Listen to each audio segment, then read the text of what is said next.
It is when people, either maybe you've just met them and they just stop calling, don't text you back, or you're in a relationship and all of a sudden the relationship ends and they don't notify you that it's ended or why. If this has ever happened to you, you probably understand the kind of pain that it causes, like the way it makes you doubt yourself, the way it haunts you, makes you feel like you can't trust yourself or others. And I realized that that is the most painful thing that ever happens for someone to get over, but I have also done it. I've had it happen to me, and I've done it. And so what it makes me think about is how we're reckless with each other as people. And so I was going to say this poem from the first person point of view, but I wasn't brave enough, so it's a story. So just bear with me, okay? Ghosting. He never cared what his absence might do, never considered how someone would suffer if he vanished in a blink or slinked away in a prolonged and quiet shuffle, sideways possibly, like a disgraced comedian. For him, escape was a necessary protest against an imbalance of power, or a useful punishment for personal insults that cut him deeply, but not enough to discuss. Cauterize the wound, he thought, then forget. And of course, sometimes there was no other way. Sometimes people forced their love onto him the same way a murderer forces a pillow over the mouth of their victim. In those instances, no one could blame him if he fought for air and then thought better of returning to the scene of the crime. The hurt he caused was too abstract.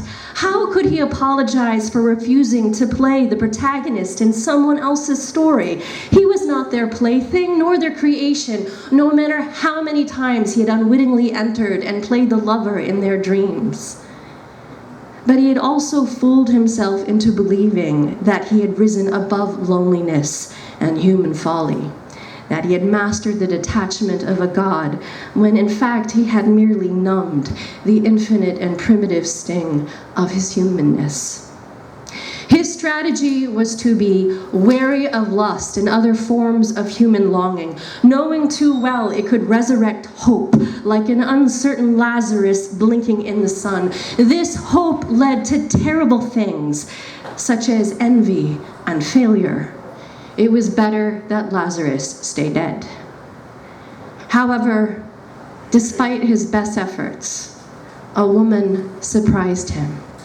Her skin smelling faintly of gardenias and musk, a smile like a promise playing at her lips. At her arrival, an ecstatic pain, the curse of Adam, burst and traveled from his groin to his heart, and the ache for completion, the pulsing yes that drives existence, got the better of him. And he found himself sitting across from her at a coffee shop, fiddling with packets of raw sugar as he groped for an anecdote that would draw her closer and win her ardor.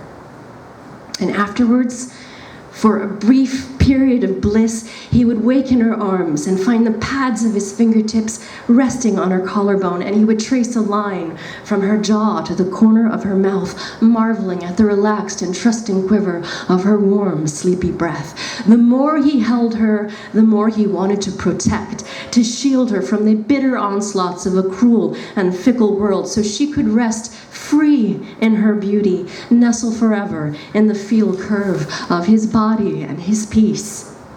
He felt his inner geography shift.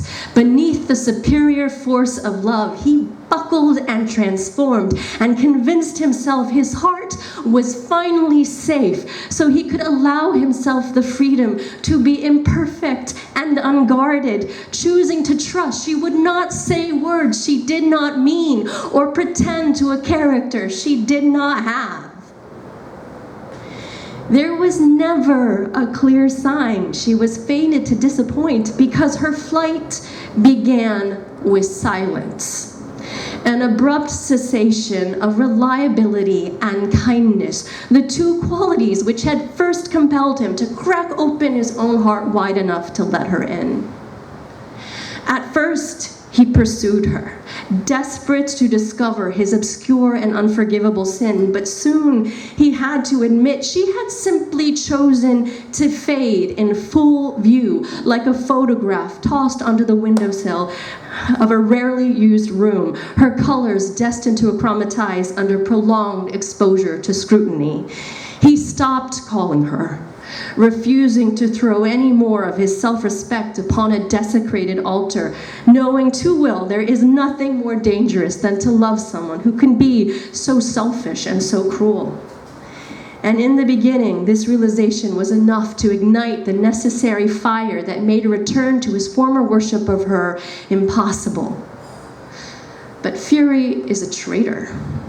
And it was not long before it failed him, and he was dragged down by sadness, haunted by mental snapshots and flashes of sense memory. His mind was caught in an unbearable loop that replayed his life with her, so he wished he could go back in time and prevent their first encounter, eradicate all the successive moments of joy they had shared. But he could not expel her, because there were countless doorways within him, and behind each one was an image of her, and within each image was some detail that made her sacred and more dear. And it was always the small doorways that hurt him the most, the ones that held her different laughter, her awkward jokes, the way her smooth neck curved as she bent her head to listen.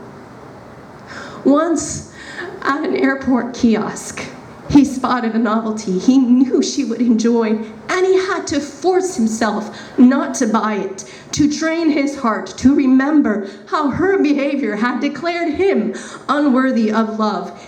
He left it unbought at the register, but it shook him to realize how deeply he still cared, and this capacity for devotion shamed him. Yet he accepted his suffering. He felt it was a reckoning for his past. He had also activated the feelings of others before being certain of what his own had been. He had also pursued reluctant prey, wearing them down with good deeds and attention before becoming bored and leaving them to hemorrhage. He had wanted the benefits of connection, but not the costs, and allowed them to misunderstand his intentions by saying nothing, as they openly trusted in a future that included him, while he, without their knowledge, had put them on trial and made sure they lost. He almost envied the innocence of people who had never been humbled by love, the way they could defy gravity. Even if they damaged others, their ignorance was the fairy dust that kept them flying. But he also knew his pain was his redeemer, the price he had to pay to become a better man. He was healing. And he no longer wanted to use his past as a shield against the future. He wanted to be kinder and to trust that he did not have to conceal his needs or his nature. He was becoming immune to the poison of false perceptions and almost never allowed another person's reactions to warp his sense of worth, choosing to pity then resent the limitations of their perspective. He also knew he could not atone for the people he had broken. He could only swear to treasure the new arrivals brave enough to enter and take their chances. He could not say he was grateful to his ghost or to the lessons she had taught him. He suspected the hurt was irrevocable, like any limb torn apart by trauma and then pieced together again. It would exist in the background like a brooding guest, and some days it would demand attention until some small remedy put it to rest. But it also could not prevent him from enjoying the sun's arrival or keep him from sinking into the strength of a calm embrace. He was still free to listen to the muted buzz of the world and to meet the gaze of a promising stranger. It could not keep him from walking towards the bright call of new horizons or from acknowledging that he himself, no matter his past mistakes, deserved to claim his share of the world's beauty because he was alive. And life is for the living.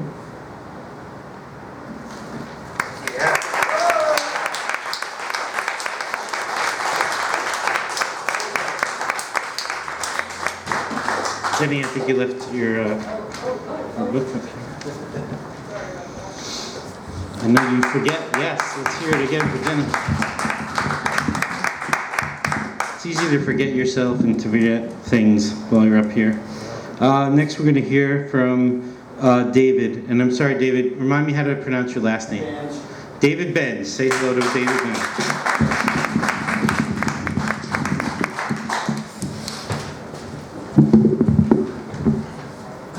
I have a kind of a new friend, and he's here tonight to check out this Poetry Madness thing.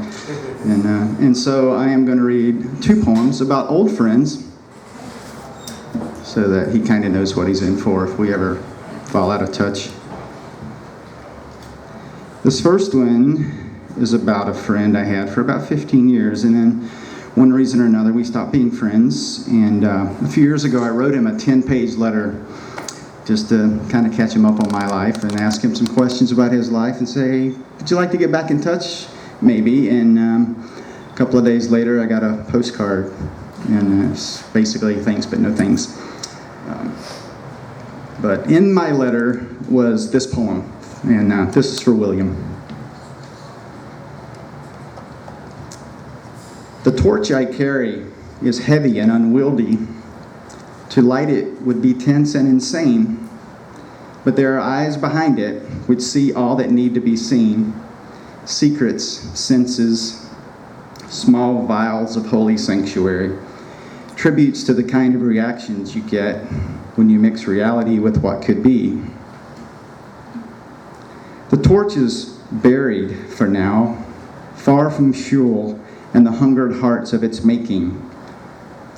I carry guilt out like sour milk, but the flavor remains, deep and primal and fearsome. But I am alone yet again, wishing for the millionth time for a match or an object sharp enough to dig out my root of a heart.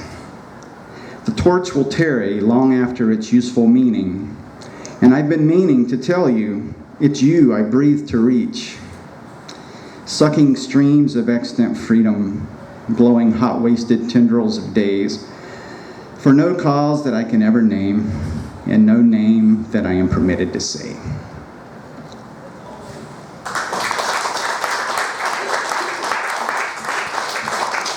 And this second one is about a friend who used to be in a band with this guy, and we were really tight for about 5 years, and then I moved out here. He was still in North Carolina, and we lost touch, but it's one of those things, just now it's been so long since I talked to the guy that it's sort of like I'm not sure he really existed. And I've sort of mythologized this whole experience, but he was quite a womanizer, and so we nicknamed him Cobra Joe. And this is about Cobra Joe. Last night I heard a sound like the need for a drug in my ear. So I took one of your old guitar strings, tied it around my arm, thumped the vein for blood, and asked you to play a suspended chord. You said you didn't do requests, but you played me an old favorite anyway. It sounded like a river of tears pouring over the fire of Hendrix's Strat, which left a gray ash that we used to write the past on our faces and the lyrics to a whole new life. My girlfriends all thought you were hot, but they were never your type. I never feared your bite, just the bloom of time that would end the music and dull the sound of our names. We stand toe-to-toe on different corners of the stage, and with a glance we know just which song to play. With a nod and a grin, the beat kicks in, and for a moment the vein refuses to collapse. But you, thank you though, thank you. But you never went long without breaking a string, and I never sat still long enough to form a habit, and the years never stopped for anyone. The strap burns still, and the flames are just for me. If there is ash when it's done, I'll write your name in the Pacific Ocean, which to my knowledge you've never seen. But its waters have washed over you almost as often as I have, in memory, if not in time.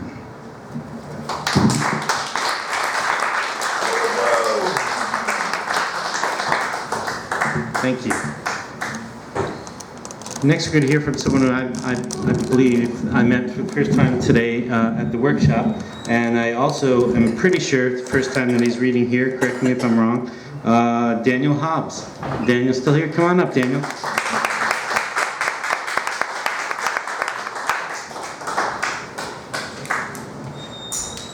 Thank you. The spontaneity and enthusiasm of your applause makes me think, if I don't maintain a good focus, that I'm at the Oregon Symphony. Okay. I was raised in I spent a few years when I was very young in Virginia, very western tip in the foothills of the Appalachians. But I grew up in central Indiana. Can I ask how many of you have been in the Midwest during the summer months? Okay. Perhaps there's an audience for this poem then. It's called Indiana, August 1953. In the distance, clouds gather, mass, and grow dark. There's a far-off rumble, like boulders roughly shoved aside, and small creatures are suddenly called home. A squirrel dashes pell-mell for its nest in the massive oak. Along the back fence, bumblebees abandon the hollyhocks. And a hornworm pauses mid-forage, its front half raised as if listening, and then turns and ripples down the tomato vine. Soon clouds shoulder in. The air grows heavy and close. Birds fall silent. Leaves hang motionless in the trees. In the electric air, nothing dares to breathe. Everything is poised to flee or be ravished. Finally, the air cools, prophesying water, and the imperious wind sweeps in. Trees twist and writhe as at the coming of a god. A brilliant flash paints the world in flat, lurid white, and hard upon comes a crack, like the world itself split open.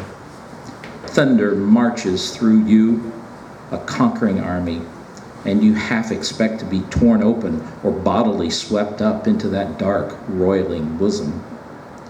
Then the first bellied drops raise puffs of dust in the vacant lot next door. The stink of tar rises from parched pavement, and the heavens open their sluice gates, and the rain comes down like vengeance, and you stand, hands raised, and remember to breathe.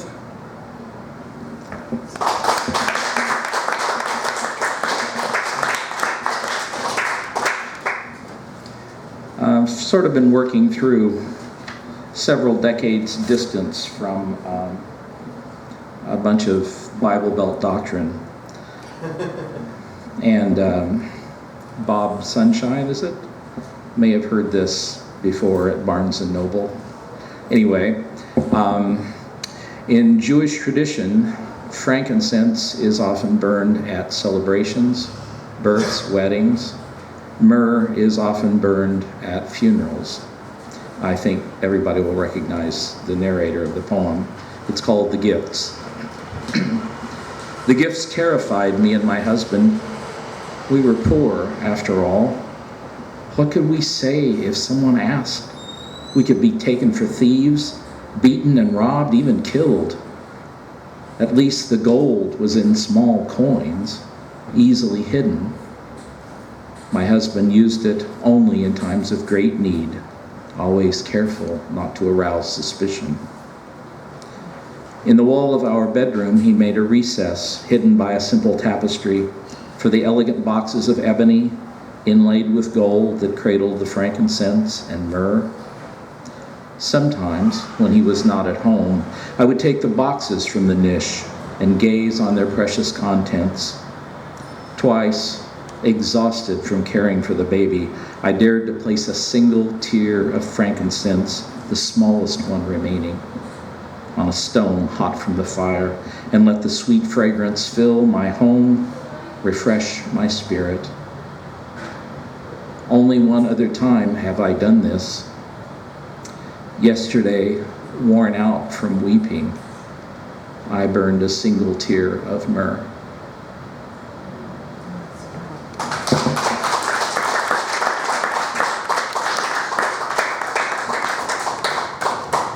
And I'll end with this one, which isn't very long. It's called His Master's Voice. On those old Victrola record labels, that little terrier sits, prim as any well-behaved Victorian lass, head cocked in polite amazement. His master's voice? No way. Any real dog would be on his feet, nose jammed so hard into that fluted bell, the whole brazen impossibility would lurch across the floor, the needle jump from the groove. What is it, then, that turned his head? Perhaps it's Billie Holiday, crooning a smoky blues tune, and he's wondering, why is that lady so sad? Maybe she needs a kiss on the nose. Or maybe Satchmo and his Hot Fives. How did they get such a big party into such a small room? I bet they have food in there. Could it be Bach's great B minor Mass, and he's straining to catch the words, having never studied Latin? Or maybe the instrumental opening of the Gloria, and that piccolo trumpet's high silver solo is tickling his ears. Schoenberg? Ha! He'd be cringing on the floor, paws clamped tight as bandages over his sensitive doggy ears. And not Wagner. He'd be up and howling right along with that massive, passionate woman in her horned helmet and hubcap bra.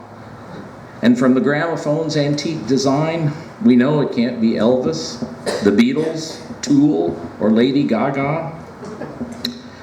No, I like to think his canine family has just immigrated from Eastern Europe. They're a musical family, it turns out, and quite well versed in the folk tunes of their native land. But he's never seen or heard a gramophone before, and now this one is playing Bartók. Say, the Hungarian sketches, first movement, that passage with the plaintive solo in the clarinet. Weird, he thinks, and yet, somehow, it sounds just like home.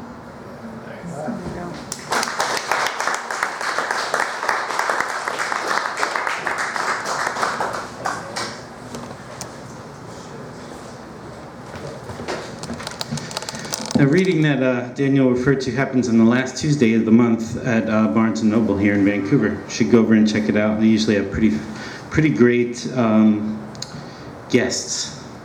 Does anybody remember who it's going to be this month? I lost track. Anybody know? I think Stephanie Lennox. Stephanie Lennox, who's been here and is great. And is an Airly Press author, but also just, yeah, she's great. So go over there and check it out and read in the open mic. Okay, next we're going to hear from Ian Frederick Caton.